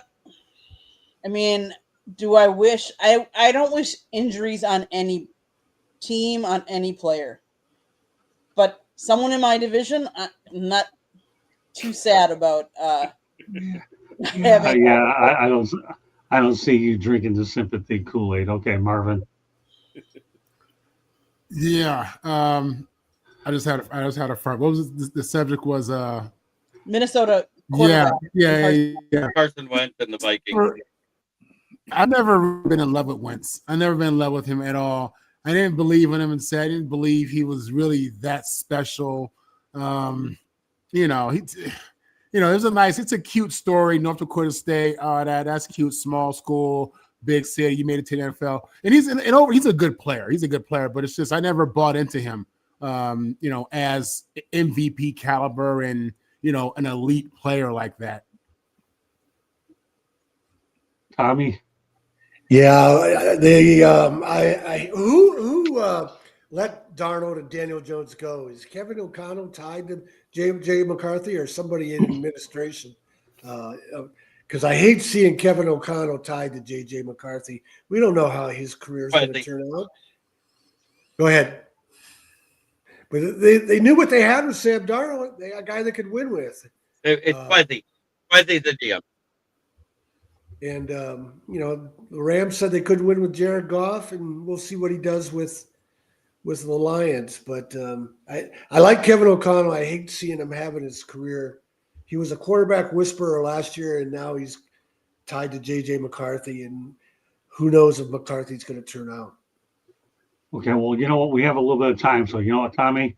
Why don't you go ahead and give everybody a little update on the Shanahan report, and we'll wrap it up. Go ahead, Tom. Yeah, please visit my site, tomshanahan.report, Twitter, Shanny4055. Buy my books, Ray of Light on Jimmy Ray and Michigan State leading college football integration with Duffy Daugherty as the head coach. And then The Right Thing to Do with Michigan State coach Duffy Daugherty's impact coast to coast through his assistants who followed his blueprint of ignoring the unwritten quota in college football of limiting black athletes to about a half dozen a team. And then the great courageous pioneer athletes who desegregated Southern programs in the face of the KKK and Jim Crow, like Jerry Levias at MSU and Warren McVeigh at Southern Methodist, Warren McVeigh at Houston and Bob Grant at Wake Forest and others. All right, great stuff. All right, well, as we get out of here real quick, Jeremy, let everybody know how they can get a hold of you.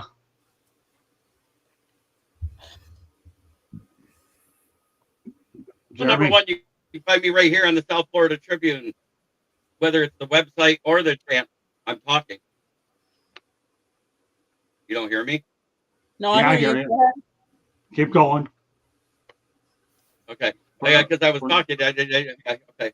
You threw me off when you said my name in the middle of my sentence.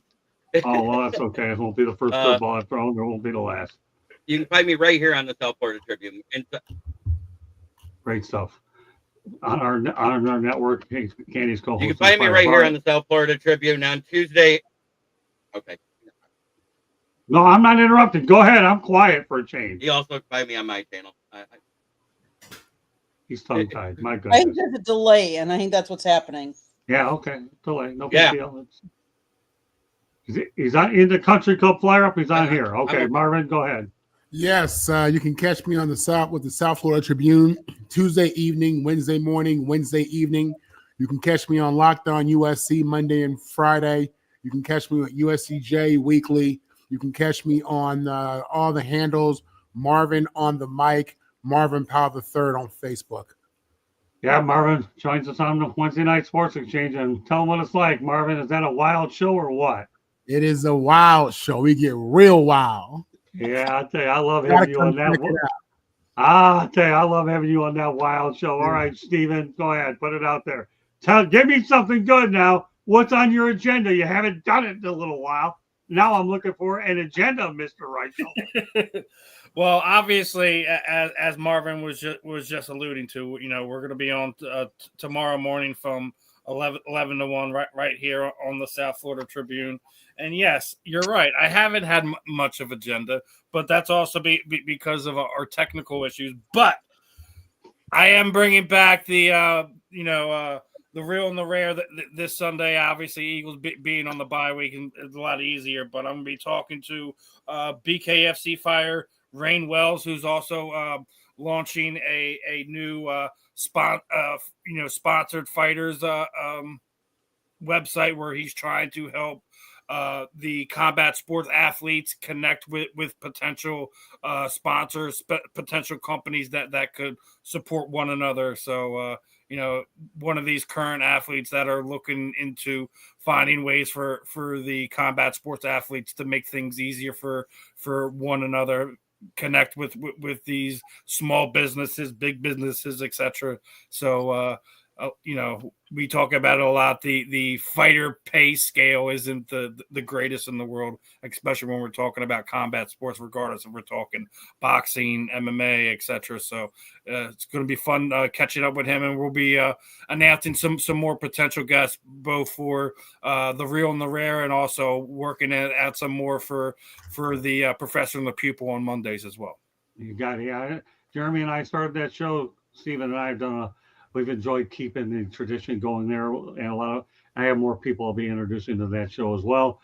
Now, before I turn over to one station break, I want to thank everybody in the chat room. Jay was fantastic tonight. Good to see Eddie Prather back, Patty Grimes as well. All of Jeremy's people that popped in, thanks so much. And I hope you've not only subscribed to his channel and ours as well. Proud of my group tonight. And again, Giovanni Best was my guest on the professor and the pupil as well. Get ready for the name Jillian Schumacher. She's my young lady that's going to be on Sports Wrap. And Candy, why don't you let them know about Tyrese, this young guy with. Go watch the baseball show he was on last night. See what he can do. His work speaks volumes. And JJ Metz is in the Country Club. All right, Candy, we'll finish it off with a quick station break, then we're done. South Florida Tribune Publishing Company published a book, Lessons to the Microphone, Tuning into the During Wisdom of Visionary Leaders. It is written by our host, Scott the Motor City Madmouth Morganroth. Talks about his 40-plus years in the industry and how it has evolved and changed. Old school media versus new school media, available on Amazon, Barnes & Noble, Kindle, Google, and Apple Books. There's also a link on our website, www.southfloridatribune.com, where there is a plethora of great content. If you like to listen to podcasts, you can find us wherever you get your podcasts. If you want to advertise, call Scott, 954-304-4941. And if you want to be a guest on the show, just email us at southfloridatribune@gmail.com. Last but not least, if you see that red subscribe button, hit it, like, and share us, and then turn on notifications so you're notified every time we go live. couldn't have spoke any faster than myself. She learned from me well. So I want to thank all of our crew members for doing an outstanding job tonight, as they always do. I love this group very much. They all know how I feel about them. So thank you very much for joining us, and we'll get ready for programming tomorrow. God bless everybody in the crew, and we'll do it again. Take care. And Marvin, looking forward to tomorrow night, my friend. Yes, okay? Bye-bye. All right. Good night, everybody.